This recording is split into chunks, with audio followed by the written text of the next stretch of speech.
Bom dia, amados irmãos, saúde e paz a todos. Essa manhã é uma manhã de celebração, celebração da vida, celebração à vida, celebração ao Deus da vida, ao Senhor que nos dá a vida e nos sustenta nela. Nós vivemos dias onde a dor e a morte, a separação, a insegurança, a inabilidade dos homens para governar tem trazido muitas tristezas a todo o povo brasileiro. Mas nós temos a alegria de essa manhã nos reunirmos para buscarmos renovo, para fortalecermos a nossa esperança, para nos alegrarmos no Senhor, pois nunca foi diferente do que sempre foi. Em todo tempo, nós sempre dependemos do Senhor. Em todo e qualquer tempo, o Senhor da vida é quem nos dá a vida e nos sustenta na vida.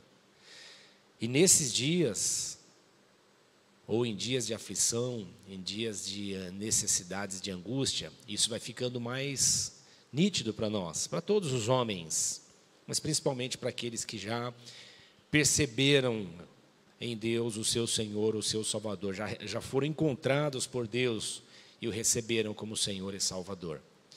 E então nesses dias nós temos orado, falado com o Senhor, tem sido dias desafiadores para todos nós.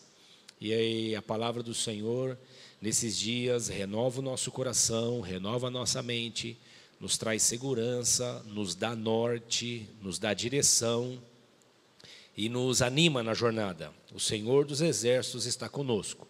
O Deus de Jacó é o nosso refúgio. Nós já adoramos ao Senhor com esses louvores tão edificantes. Glória a Deus pelos nossos irmãos voluntários que estão aqui hoje. Um grupo extremamente reduzido por conta do cuidado, do distanciamento. Esse momento é o momento mais sensível ainda da pandemia. Estamos todos muito atentos. E é natural que algumas pessoas ainda se perguntem, né? Por que eu não posso ir ao culto, já que eu posso ir trabalhar? É que normalmente para a gente se alimentar, a gente tem que trabalhar. Para se alimentar não precisa ir ao culto. Então dá para ficar sem ir ao culto, mas não dá para ficar sem trabalhar. E nós oramos para que os governantes tenham maior competência e se afastem dessa disputa rasa e medíocre da política. E olhem para os homens, olhem para nós e criem mecanismo para que as pessoas possam ir trabalhar, mas com segurança, possam desenvolver as suas atividades com algum tipo de segurança.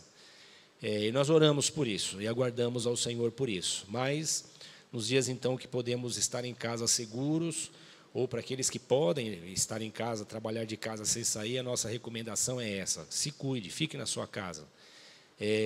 Cuide de si mesmo, porque a vida que nós temos é só essa, e é responsabilidade nossa cuidar dela. Não vamos terceirizar isso aos governantes, não vamos terceirizar isso a ninguém. Vamos cuidar dela, fazer a lição de casa, e se alguma coisa acontecer, como sempre, nós estamos nas mãos do Senhor, o Todo-Poderoso, e Ele é que cuida de nós. Nós queremos continuar conversando com você nessa manhã, que é a celebração da ceia do Senhor. Celebramos a vida, sim, celebramos a vida. Celebramos primeiro a morte do nosso Salvador Jesus Cristo, que nos trouxe vida, redenção, resgate, que nos trouxe transformação. E celebramos a vida, essa vida que Ele nos trouxe através da sua morte. Ele morreu a nossa morte para que nós vivêssemos a vida dEle. E nesse tempo nós podemos lembrar isso com maior significado. O Senhor deu a sua vida para que eu e você recebêssemos vida dEle e não precisássemos mais morrer a morte eterna. Nesse mês de março, nós continuamos a nossa conversa sobre o tema Igreja Exclusiva para Ser Inclusiva. E o nosso texto de partida está na primeira epístola de Pedro, no capítulo 2, e eu quero ler, portanto, a partir do versículo 7. Primeira epístola de Pedro, capítulo 2, Pedro, apóstolo do Senhor, a partir do versículo 7, ele diz assim: portanto, para vocês, os que creem, esta pedra, que é Cristo, é preciosa, mas para os que não creem, a pedra que os construtores rejeitaram tornaram-se a pedra angular, pedra de tropeço e rocha que faz cair. Então, Pedro, escrevendo a sua carta, chamada Carta Universal, portanto, à Igreja do Senhor, ele vai falando sobre Cristo, usando a analogia dos construtores da época como fundamento. Pedra fundamental seria alguma coisa parecida com o fundamento que nós fazemos hoje para construir um edifício. Então, as bases, os fundamentos, tem que cavar, tem que colocar ferros, tem que colocar concreto. Ele está dizendo, a pedra, essa pedra fundamental desse edifício que Deus está construindo, a pedra fundamental é Cristo. E Deus é que estabeleceu essa pedra. Só que essa pedra, ela foi rejeitada pelos religiosos, porque esse edifício que está sendo construído é para relacionamento com Deus. E os homens querem se relacionar com Deus, mas a partir deles mesmos, dos seus conceitos, da sua vontade, da sua direção, dos seus ideais. E nós chamamos isso de religião. É o distanciamento de Deus do homem. Então, os homens que querem construir um edifício como religião para se conectar com Deus, não podem usar a pedra fundamental que é Cristo. Porque essa pedra fundamental que é Cristo, ela dá a base, a estrutura para que nós possamos nos relacionar com Deus. Nesse sentido, Pedro está dizendo, então, que essa pedra que é o fundamento, para quem crê, ela é maravilhosa, ela é preciosa, ela é fundamental. Mas para quem não crê, ela se torna uma pedra, uma rocha de escândalo. Ela se torna uma rocha que cai sobre aquele que não crê para lhe trazer destruição. E aí ele vai desenvolvendo essa ideia de que essa construção é feita por Deus. Portanto, esse povo que está sendo chamado por Deus e vai recebendo esse fundamento de Deus que é Cristo, ele chama de igreja. Pedro chama de igreja, Jesus chama de igreja. Ele diz assim, na sequência do versículo, ele diz, os que não creem, portanto, é natural não crer em Jesus como fundamento, é natural, além de Jesus, os homens desejarem trazer alguma coisa a mais.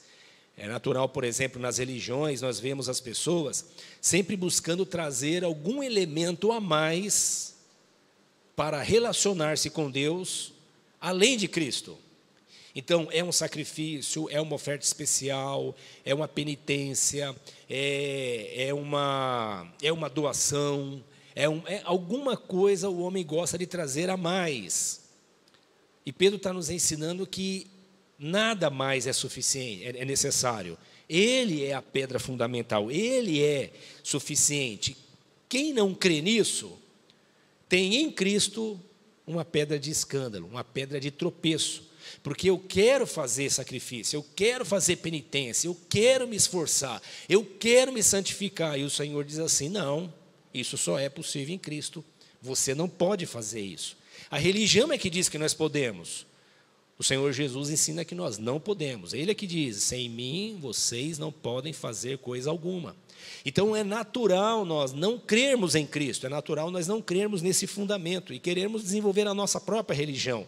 Nós que eu digo o ser humano, isso é natural do ser humano. Então ele diz, os que não creem tropeçam, porque desobedecem a mensagem. E qual é a mensagem? Cristo é suficiente. Cristo é suficiente. Não há nada mais que precisa ser feito.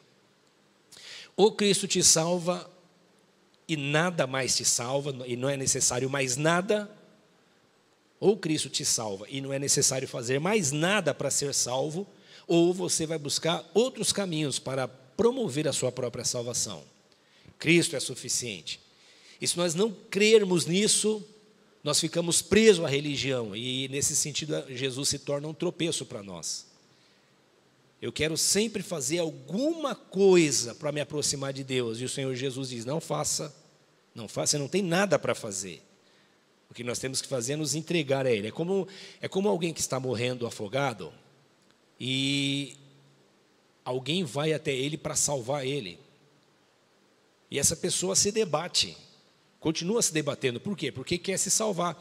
Se você jogar uma boia, alguma coisa, ele vai se agarrar naquilo que ele que estiver ao seu lado para tentar se salvar. Porque ele está buscando qualquer coisa. Essa é a condição do homem, ele está buscando algum meio de se salvar. Quando Cristo vem nos salvar, nós não temos que nos debater, temos que nos entregar a Ele. Por quê? Porque alguém já está morrendo afogado porque não sabe nadar, não sabe boiar, não sabe se manter na água. Quando o salva-vidas vem, é hora de você se entregar, porque Ele é que sabe fazer o que você não sabe ou o que eu não sei. Assim acontece com o Senhor quando vem nos salvar. Então ele diz, os que não creem tropeçam porque desobedecem a mensagem, para o que também foram destinados. Vocês, porém, são geração eleita, sacerdócio real, nação santa, povo exclusivo de Deus, para anunciar as grandezas daquele que os chamou das trevas para a sua maravilhosa luz. Antes vocês nem sequer eram povo, mas agora são povo de Deus. Não haviam recebido misericórdia, mas agora receberam misericórdia. Então, antes eu não cria, mas agora eu creio.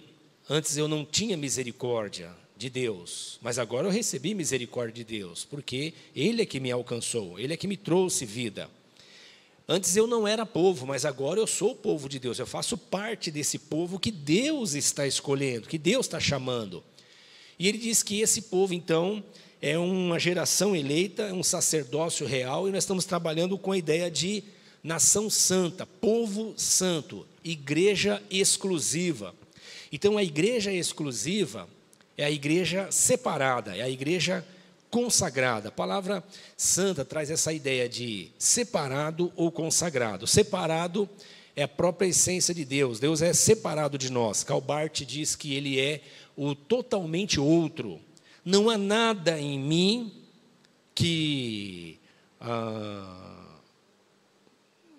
não há nada em mim que lembre a Deus. Deus é o totalmente outro. Deus é o absolutamente outro. Então Deus, Ele é separado. E vamos ver se a gente consegue falar um pouco sobre isso. Por que Deus é separado? E então, Deus é moralmente perfeito. Nós temos uma dificuldade, em geral, porque associamos santidade exclusivamente com moralidade. Deus é perfeitamente moral. Deus é perfeitamente ético. E fora isso, Ele é separado. Eu e você não podemos nos confundir com Deus. Não há nada em nós que seja semelhante a Deus. De outra maneira, todos os homens seriam salvos, se houvesse nos homens algo da essência de Deus. O que há em nós ainda, e em todos os homens, que tem a ver, que nos lembra a Deus, é como se fosse uma memória do que Deus nos deu quando Ele nos criou. E a queda nos tirou isso que Ele nos deu. E ficou essa memória, essa impressão em nós. Nós, por exemplo, tem uma série de qualidades em Deus que nós percebemos e desejamos para nós. E eu quero lembrar só de duas, que é liberdade e perfeição. Liberdade e perfeição é uma coisa que todo ser humano percebe. Mas como nós percebemos uma coisa que não está em nós? Se nenhum ser humano é perfeito e nenhum ser humano é livre, de onde vem essa nossa consciência de liberdade e perfeição? Ora, é essa memória de Deus em nós. Essa memória que ficou impressa em nós, porque nós perdemos ela na queda. Na queda nós deixamos de ser livre. O ser humano, criação de Deus, nunca, jamais será totalmente livre. Mas quando o homem se relacionava com Deus, ele tinha liberdade, ele não era escravo da desobediência. Ele não era escravo do desejo de fazer mal a si mesmo. Não, ele podia escolher. Mas a partir do dia que ele escolheu ouvir o enganador, aquele que traz a mentira, o diabo, esse homem então se deformou e perdeu essa imagem de Deus, ficou deformado. A outra coisa que nós temos é o conceito de perfeição. Em qualquer cultura do mundo, todo mundo sabe o que é perfeito. E aí nós buscamos reproduzir essa perfeição através das artes, através principalmente das artes.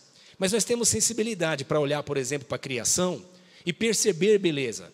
Cada cultura vê a beleza de um jeito. E por conta de se acostumar com isso, diz que isso aqui é belo e o outro não é belo. Mas nós sabemos que essa capacidade de perceber a beleza está em todo ser humano. Cada cultura tem a sua beleza. E todas as culturas olham para a criação e diz que alguma coisa da criação é belo. De onde vem isso? Se nós somos imperfeitos. De onde vem essa sensação esse desejo de liberdade se nós não somos livres? De onde vem essa percepção de perfeição se nós não somos perfeitos? Isso é a impressão para falar só de dois aspectos, tá, irmãos? Que interessa para a nossa conversa aqui. Então, isso tem a ver com conhecer essa impressão de Deus em nós, que ainda ficou em nós, mesmo depois da queda. Então, quando nós falamos de igreja exclusiva, nós estamos pensando aqui nesse conceito da igreja que é separada por Deus. Então, Pedro está dizendo, nós somos nação santa, exclusiva, separada. Não é só eticamente correta, moralmente correta. O conceito vai mais além disso ainda. Bom, então a igreja exclusiva é a igreja separada, a igreja santa. E para ser inclusiva, é a segunda parte desse texto. Ele diz assim, que ele nos fez então nação santa, povo exclusivo, esse para indica propósito, para anunciar as grandezas daquele que nos tirou das trevas e nos trouxe para a sua maravilhosa luz. Então nós estávamos em trevas e ele nos tirou das trevas e nos trouxe para a luz. Então eu não tenho luz própria, a luz é dele, ele é que me colocou na luz. Logo, eu não tenho direito de excluir ninguém da luz. Eu não posso, como discípulo de Jesus, excluir qualquer ser humano. Não interessa nenhuma qualificação, nenhum adjetivo, nenhuma escolha, não interessa nada que haja nesse humano. Se ele é humano, eu tenho o dever de compartilhar com ele a respeito da luz que eu recebi. E eu não posso reter isso, porque essa luz não é minha. Eu recebi ela e eu devo compartilhar. Nesse sentido, a igreja é inclusiva. A igreja é aquela que anuncia as boas novas do Evangelho, é aquela que traz a mensagem da salvação, é aquela que diz que Deus ama todos os homens, é aquela que diz que o homem está condenado, olha para si mesmo, olha para a condição que está a humanidade, e ajuda a pessoa a perceber como ela está condenada. Ela pode ser gente boa, ela pode ser uma pessoa de boa índole, ela pode ser uma pessoa de bom berço, de boa moral, ela pode ser uma pessoa que tem muitos conceitos éticos importantes, relevantes para a sociedade. Mas ela viver numa humanidade que é a projeção dela mesma, é o testemunho incontestável de que ela está condenada. Porque tudo ao nosso redor mostra a nossa degradação, mostra como somos deformados. Então essa igreja, ela anuncia para todos os homens, para o ser humano, que o Senhor Jesus salva. Ela em si mesma não salva. Veja bem que a igreja ser inclusiva não é o mesmo que ela ser a salvadora de qualquer pessoa. A igreja não salva ninguém. A igreja não santifica ninguém. A igreja não transforma ninguém. Melhorar alguém, irmãos, o esporte faz isso. Melhorar alguém, as artes faz isso.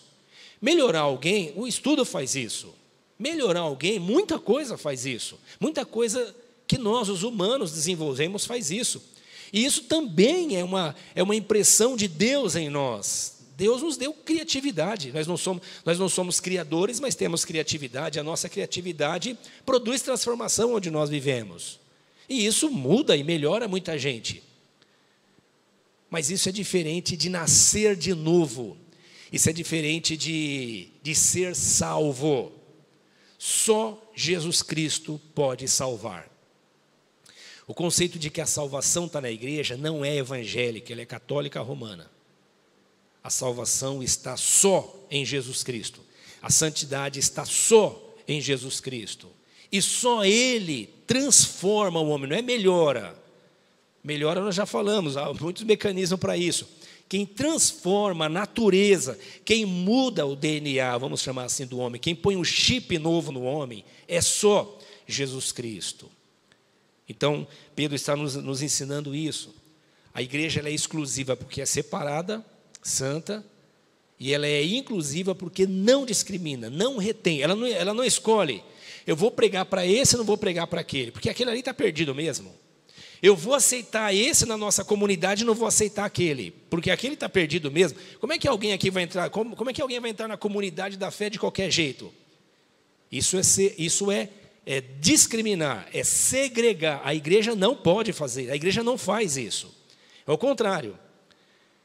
Nas nossas estruturas, nós temos um prédio, temos uma porta, mas o ideal era que não tivesse nem porta, para que qualquer pessoa, como um rio, no fluxo de água, entre e conheça a vida em comunidade. E assim, essa é a maneira da pessoa conhecer a luz que nós recebemos. Pedro diz que nós somos tirados das trevas e trazidos para a sua maravilhosa luz. Ora, como alguém vai ver a luz, se alguém não levar a luz até ele? A pessoa já está em trevas. Então alguém diz assim, essa pessoa é um imoral, essa pessoa é uma aberração da natureza, essa pessoa assim é por causa do pecado, mas tudo é por causa de pecado. O que existe na humanidade que não está do jeito que está por causa do pecado? Então, essa ideia de aquilo é uma aberração, aquilo não tem mais jeito, essa pessoa não há mais o que se fazer. A igreja de Cristo não trabalha com esses conceitos. A igreja de Cristo ela é inclusiva. E de novo, quando alguém vem à comunidade da fé, ela não está automaticamente salva, ela só está exposta à luz dessa comunidade que não faz a segregação de pessoas. E o Deus que separou a igreja dele, Ele é que separa essas pessoas também. E não melhora elas, Ele transforma elas. E essa é a identidade da igreja, exclusiva, separada, santa, mas inclusiva, não segregadora. E aí, amados, essa ideia de igreja santa, ela traz, eu gostaria que você pensasse nela a partir do conceito de santo, é concordar com Deus. Então, santo, ser santo, é eu concordar que a verdade está com Deus. Ser santo é eu concordar que a verdade está com o Espírito Santo. Ser santo é eu concordar que a verdade está com Jesus Cristo. A igreja ser exclusiva, a igreja ser separada, a igreja ser santa, ela está em concordância com o Criador, em concordância com a Trindade. A igreja é aquela que concorda com a Trindade. E quem não é a igreja? É aqueles que não concordam com a Trindade. Nós acabamos de ler aqui que aqueles que não creem, Jesus passa a ser, que é a pedra fundamental, passa a ser para eles um tropeço. Uma pedra que cai em cima deles e esmaga eles. Olha que coisa horrível.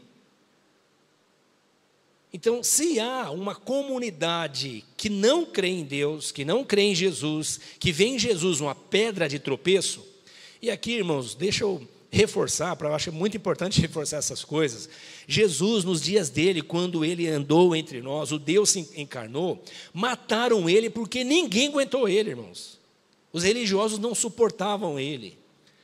Ele não fazia o que os pecadores faziam, mas ele andava com os pecadores. E isso era insuportável para os religiosos. Por quê? Porque o religioso é aquele que gosta de projetar impressões para impressionar quem olha para ele. Porque quem olha para ele só vê a aparência, não vê o que está dentro dele. Jesus, ao contrário, conhecia a aparência e o coração dos religiosos e dizia assim: vocês são como sepulcros que tem cal por cima, mas tem um cadáver pútrefo dentro. Ele está dizendo, vocês estão podres por dentro, mas por fora vocês são esteticamente bacana. E Jesus falava isso, irmãos, sem pudores, porque Jesus não é moralista, ele é a verdade. Por isso que a igreja é aquela que concorda, Jesus está com a verdade. Quando nós fomos alcançados pela verdade, nós deixamos de ser os da rebelião e passamos a concordar com a Trindade. Então a igreja é aquela que anda em concordância com a Trindade, é aquela que vive em concordância com a verdade. Veja que eu não estou dizendo que vive perfeitamente, é aquela que concorda com a Trindade. A Trindade, irmãos, se expressa a nós através das Escrituras, não só, mas também, e mais importante, através das Escrituras. E as Escrituras, como espelho, ela me diz quem eu sou, e eu preciso concordar com as Escrituras. As Escrituras dizem quem eu sou. E não adianta eu ouvir meu pai, minha mãe, meu irmão, o deputado, a quem quer deixar eu feliz. Eu tenho que ouvir o que as Escrituras dizem. Isso é concordar com a Trindade. A igreja, então, é aquela que vive em concordância com a Trindade. É aquela que foi resgatada. Ele nos tirou das trevas. O que é trevas? É um ambiente de rebelião. A humanidade está em rebelião contra Deus.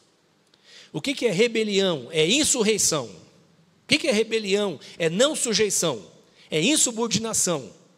O que é rebelião? É não concordar. A humanidade não concorda com Deus, não concorda com a Trindade, não concorda com a Bíblia. Por quê? Porque é irritante.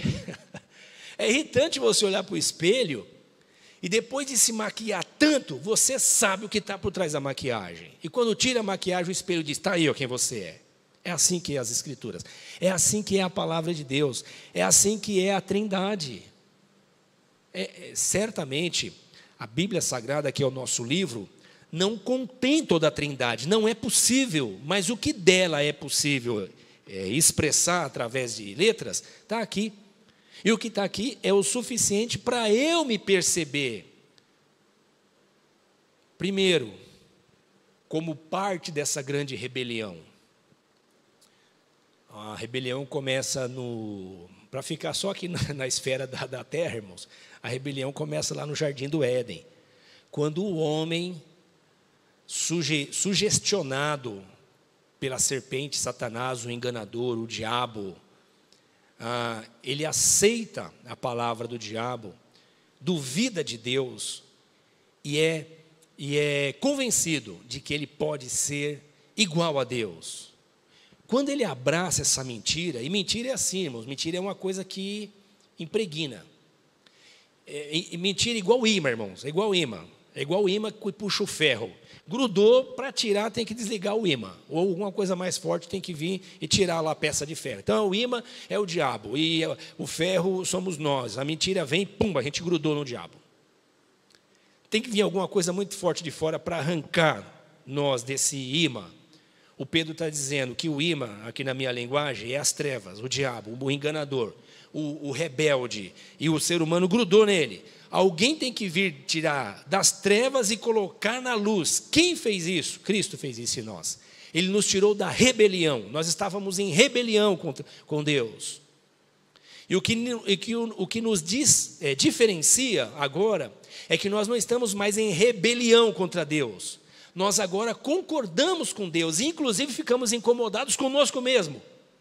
Porque nós sabemos que agora tem um jeito de se fazer que deve ser feito, mas nós encontramos em nós impotência, incapacidade para fazer aquilo que deve ser feito. E é isso que nos leva a sujeitar-nos a Deus, a pedir graça para Ele. Por que o crente ora? Ele não é doido, ele não fala sozinho. Nem todo mundo que fala sozinho é doido. Ou todo mundo é doido, porque quase todo mundo fala sozinho. Mas o crente não é doido porque fala sozinho. Ele fala porque ele sabe que o que ele está falando quando ele ora, ele se sente acolhido, ouvido, respondido, aceitado. Por isso que o crente fala com Deus, porque ele busca em Deus esse poder, essa graça, para fazer aquilo que agora ele concorda que é certo, mas ele tem dificuldade de fazer. Paulo diz assim: miserável homem que sou, quem vai me livrar dessa minha condição de rebelde? Aí ele diz: graças a Deus, por Cristo Jesus. Ele, Cristo Jesus, me libertou, tem me libertado dessa escravidão e tem me levado à sujeição ao Pai. O Cristo tem me levado a ser sujeito ao Pai. Paulo fala lá em Filipenses, capítulo 2, que deve haver em nós, ou deve haver na igreja de Cristo, ou no povo que saiu foi resgatado da rebelião, deve haver a mesma disposição mental que houve em Cristo. E qual é a disposição mental que houve em Cristo? Ser submisso ao Pai. Por quê? Porque Cristo sabia, o Pai está com a verdade. Ele fala assim: Pai, eu não... na oração sacerdotal, na oração que a gente chama de dominical, enfim, ele diz assim: Pai, eu lhes mostrei o seu nome, que é a verdade. E ele diz: e eu não fiz nada aqui que o Senhor não me tenha mandado fazer. Tudo o que eu fiz foi o que o Senhor mandou eu fazer. E eles conheceram a verdade.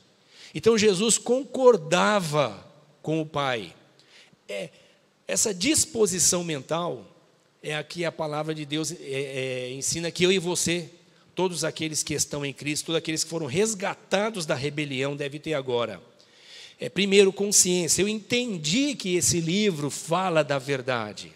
Eu não posso ver Deus, eu não posso ver o Pai, eu não posso ver o Filho, eu não posso ver o Espírito Santo.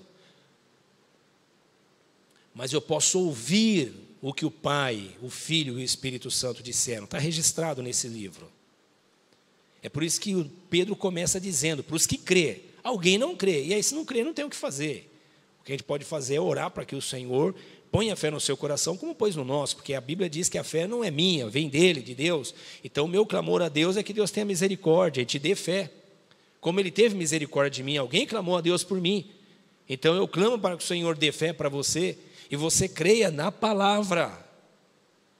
Essa palavra em si mesma é o testemunho de que Deus é que a sustém.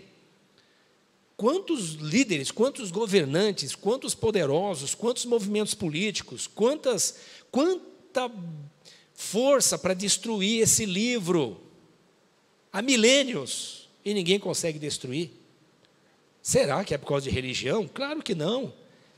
As religiões passam, mas a palavra de Deus permanece para sempre. Ele disse: vai passar o céu, vai passar a terra, mas as minhas palavras não vão passar.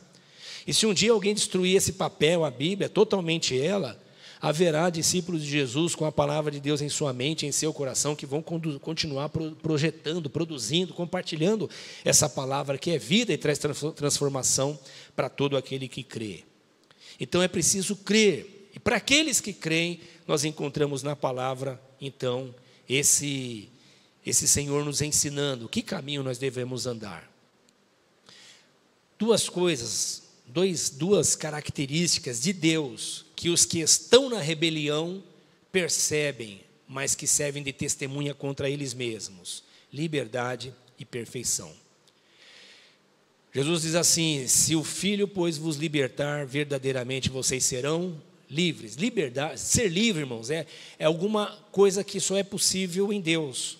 Quando Ele, e aí a partir do que a Bíblia nos ensina, Ele diz assim: quando Ele se revela ao povo, a Moisés, por exemplo, como referência ao povo hebreu escolhido por Deus, eles não conheciam Deus, e o Senhor fala para Moisés: diz lá que o eu sou me enviou. Quem é o eu sou? O eu sou é o autossuficiente. Quem é autossuficiente? Jesus, quando fala aos discípulos, ele diz assim: eu sou. Quando ele fala para a multidão, o eu sou, usando essa linguagem, eu sou o autossuficiente, o pessoal pega em pedra, quer matar ele na hora. Por quê? Porque agora são os religiosos sabendo que esse é o nome de Deus, o autossuficiente. Então só Deus é autossuficiente, autoexistente, só Ele existe por si mesmo. Deus não depende de nada para existir. E não há nada que possa ser agregado a Deus, não há nada que possa expandir Deus. Deus é o autossuficiente, Ele é pleno, Ele é completo. Então Ele é livre. Como Ele é criador, toda a sua criação não é livre. Inclusive, O diabo não é livre. Ele mente ensinando que é livre, mas ele não é livre. No próprio livro que nós cremos, já diz qual é a sentença e como ela será dada a ele. E ele sabe disso. Então ele não é livre. O diabo não é livre. A criação não é livre. A criatura não é livre. Mas o desejo dela de querer ser como Deus faz com que ela se rebele contra Deus. Ninguém gosta, irmãos, de receber ordens. Por exemplo, nós vivemos agora na pandemia. E quantas pessoas trabalham em home office há 200 anos? Mas agora está estressado. Por quê? Porque não é que agora a pessoa mudou muito. É que agora tem alguém dizendo, você não pode sair. E não é alguém governo. Esquece essa conversa de governo. É um vírus que está matando e a pessoa diz, eu não posso sair. Isso é extremamente irritante. Porque é uma imposição vinda de fora, isso estressa. Qualquer pessoa fica estressada com isso. Por quê? Porque você está sendo obrigado a se sujeitar a um agente orgânico que você não vê e que simplesmente pode te matar. Isso é muito frustrante. E isso mostra a nossa natureza. É da nossa natureza, nós queremos ser livres para fazer o que a gente quer. Mas quem é livre para fazer o que quer, faz o que você quer para você ver se você não morre. Esse é um testemunho, irmãos, que nós estamos vivendo, é um testemunho da natureza, da criação, dizendo para nós, vocês não são livres. Deus não pega vírus. Deve ser porque Ele é livre. E se Ele é livre, Ele é, nós não somos. Só que é da nossa natureza esse desejo de ser livre.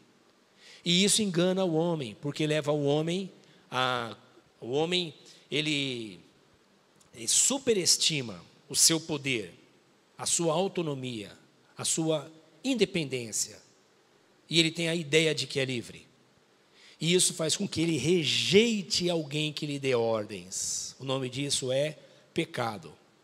Eu acho muito reduzido, reduz muito, quando alguém diz assim, você está pecando contra Deus porque você mentiu. Você peca contra Deus, você vai para o inferno porque você adulterou. É muito reducionismo, irmãos, essa ideia. Ela é pobre, ela diminui a mensagem do Evangelho, ela confunde quem está ouvindo. Por quê? Porque o homem não está condenado porque peca, ele está condenado porque ele é pecador, ele é essencialmente rebelde contra Deus. Porque ele mente, porque ele engana, porque ele furta, porque ele mata, porque ele trai. Por que ele faz isso? Porque ele é essencialmente rebelde. Ele está em rebelião contra Deus. Ele está nas trevas. Ele foi puxado como aquele imã para a mentira do diabo de que ele é livre. Só Jesus é que vem e tira ele dessa condição. E começa a submeter a mente dele, o coração dele. O Senhor fala lá em Ezequiel 36, eu vou colocar em vocês o meu espírito e vocês vão me ouvir. Vocês serão o meu povo. Eu vou escrever a minha lei no coração de vocês. E se ele não fizer isso, irmãos, eu e você não obedeceremos a Deus, porque nós somos naturalmente rebeldes. Ele escrevendo a lei dele no nosso coração, a nossa natureza ainda briga contra o Espírito. A nossa natureza ainda resiste, o Senhor fala, se arrepende, ora, busca a palavra. E a gente ouve o mamon, o capitalismo, o mercado. Não, vai trabalhar, vai conquistar, vai construir, vai possuir, vai acumular. E, gente, isso é da nossa natureza. Eu não estou condenando, estou dizendo que eu estou tentando fazer aqui uma radiografia. Nós somos assim. Aí o Espírito Santo vem e precisa corrigir a gente. E aí o nosso coração diz, é verdade, Deus tem razão. Eu preciso me lavar aqui na palavra. É verdade, Deus tem razão. Eu preciso parar de julgar. É verdade, Deus tem razão. Eu preciso de parar de apontar o dedo. É verdade, Deus tem razão. Eu não sou santo. O que há de santidade em mim vem de Deus e não é de mim mesmo. A outra coisa, para concluir, que encerrou, nosso tempo foi embora. Eu falei primeiro de liberdade, a segunda é perfeição.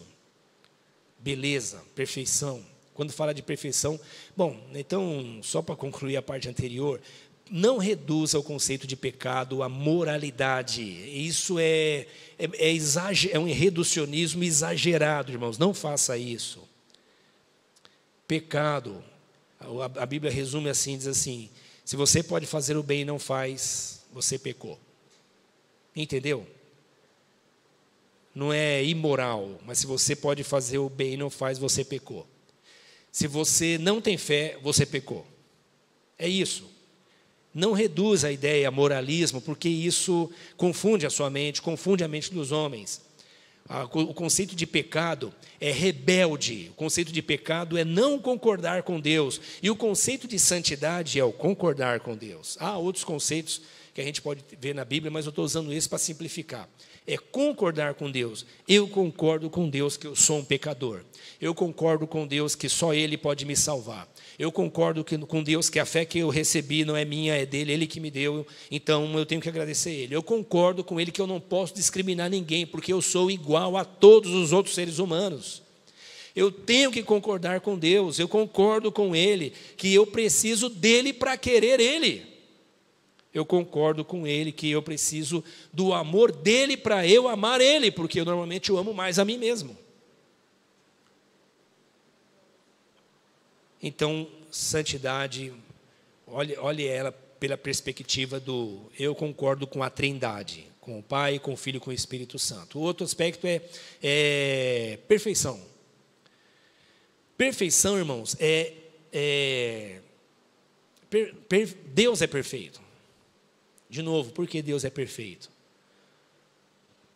Porque tudo o que Ele faz nos deixa nós, os imperfeitos, boquiaberto, embasbacado, querendo fazer igual, cheio de como é que eu posso dizer? Cheio de, não é inveja, desejando fazer igual.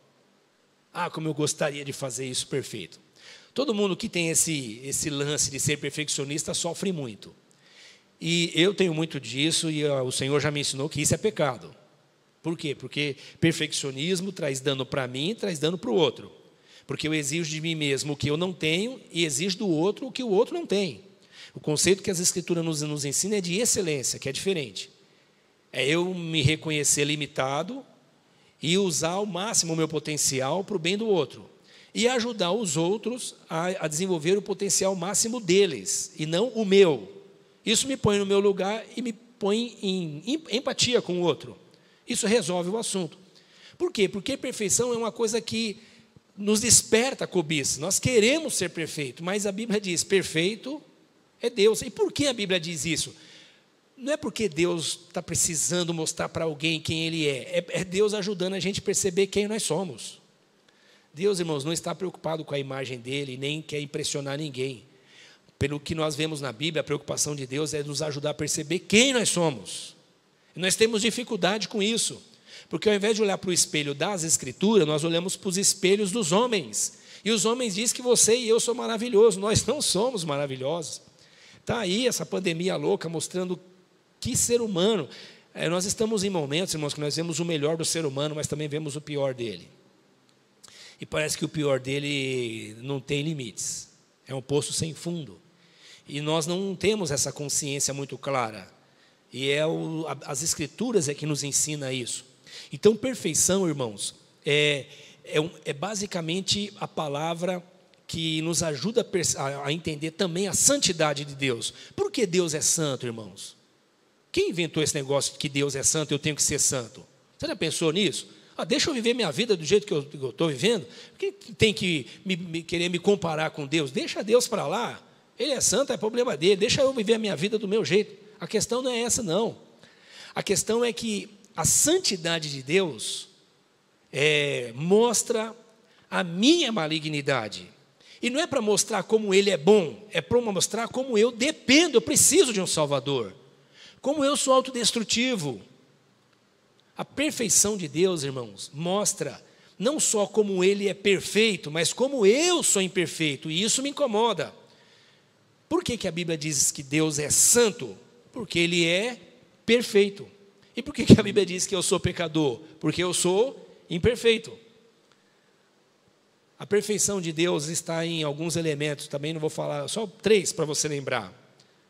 Deus é perfeitamente bom, perfeitamente justo, perfeitamente reto. Só nesses 3 elementos aqui, eu identifico como Deus como santo. Ele é santo. Ele é o totalmente outro, porque eu não sou perfeitamente bom, eu não sou perfeitamente justo, eu não sou perfeitamente reto. Bondade tem a ver com esse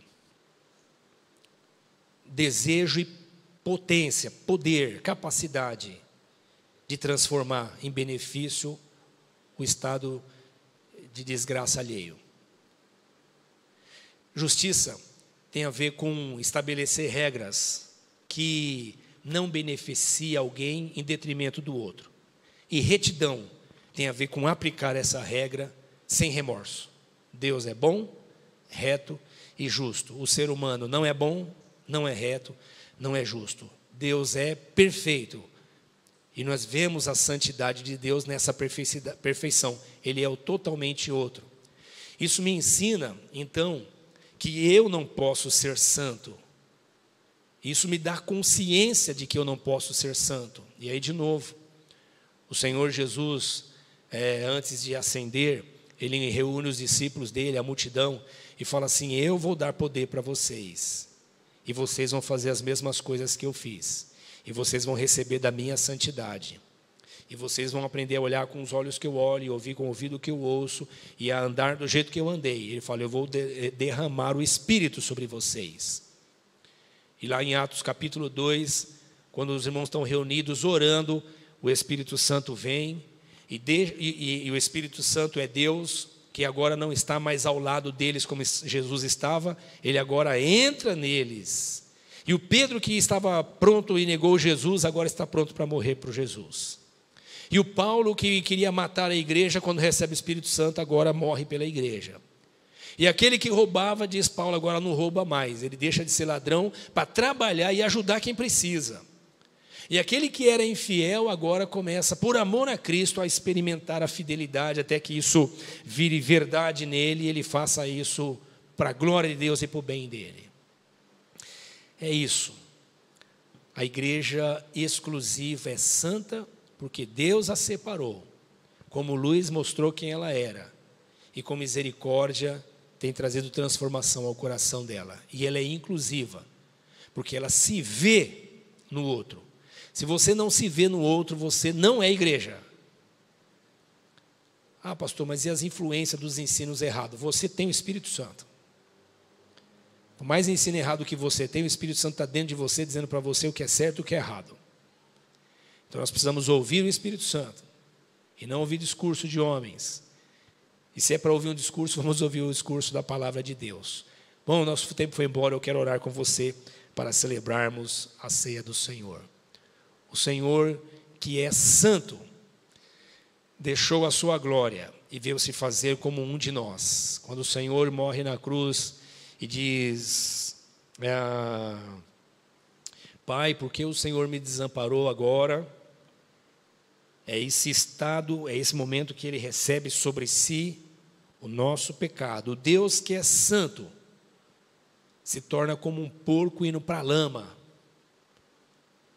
para assumir a nossa condição de pecador e nos resgatar dessa condição de pecador. Pecador rebelde, lembra? Em rebelião, ele nos tira da rebelião e agora nos dá uma nova mente, um novo coração.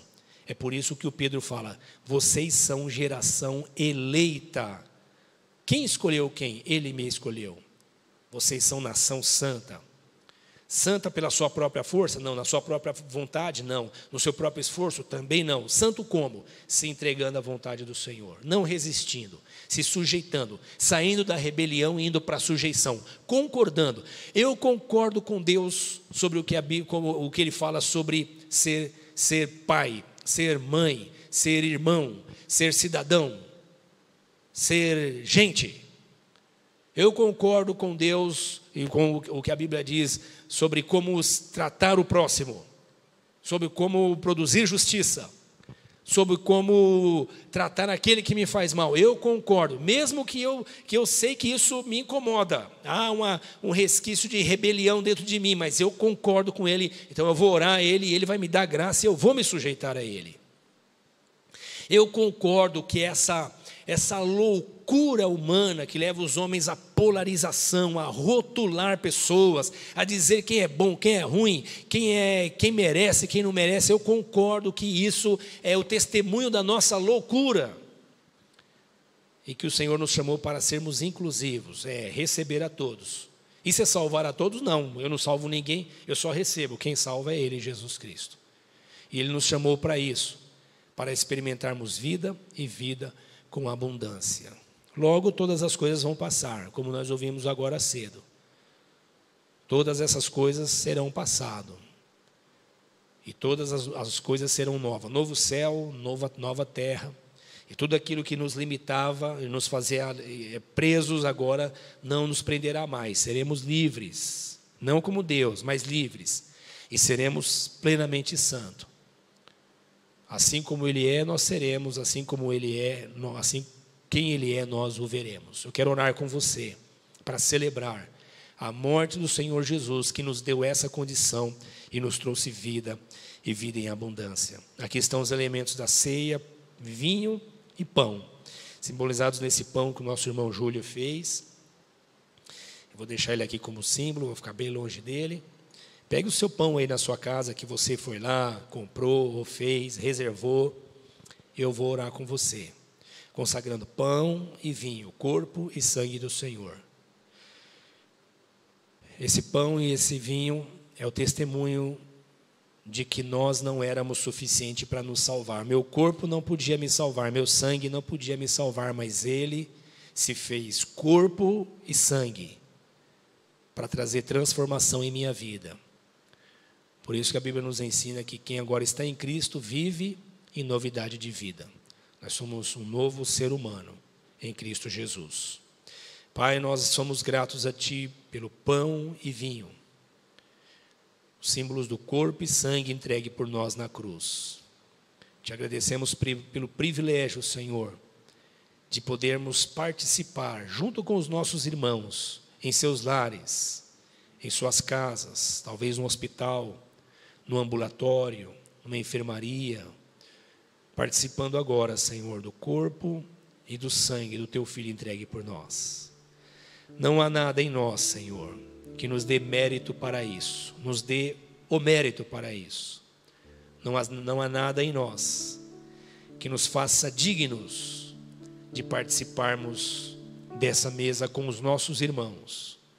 Estamos longe, Senhor, estamos distantes, mas não estamos separados. Estamos distantes, mas estamos juntos. Todos ligados, Senhor, num só corpo, o corpo do Teu Filho Jesus. Fomos feitos esse corpo para que agora vivêssemos uma vida santa, concordando com a Sua palavra e experimentando isso em nós. Nós consagramos esse pão e vinho e ao participarmos pedimos que Ele traga alegria, renovo, vida, gratidão pela obra de salvação que o Senhor operou em nós, em nome de Jesus.